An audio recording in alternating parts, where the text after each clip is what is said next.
జనకం గారు జనకం గారా అన్నోయ్ జనకం గారు ఇదేనా పనకాలు రావడం? అవునా అమ్మాయి గారండి పక్కూర్లో పని ఉండి వచ్చి పనులు పని మీ చేతి వంట రుచి చూసి వెళ్దామని వచ్చాను. మీరు చేసే చేపల పులుసు ఉంటుంది అమ్మాయి గారు. చేపల పులుసా? చేపల పులుసు కాకపోతే చింతకాయ పచ్చడి. పనకాలు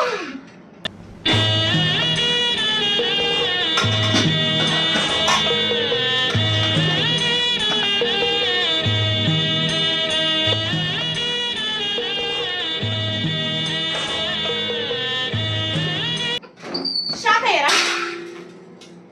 ఇలాంటి సమయంలోనే మీ అందరి ఇంట్లో ఉండాలి వశిష్ఠ గోదావరి పచ్చళ్ళు. వేడి వేడి అన్నంలో కాసంత గోదావరి పచ్చడి, వెజ్ నాన్ వెజ్ అన్ని రకాల పచ్చళ్ళు ఇందులో వేసుకుని తింటే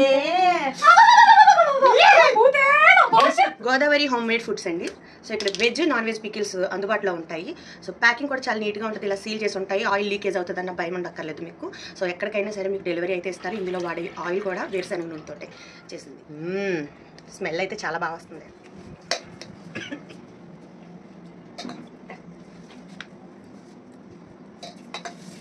అందరూ కూడా ఇష్టంగా తినచ్చు, కమ్మగా చాలా టేస్టీగా ఉంటాయండి గోదావరి పచ్చళ్ళు.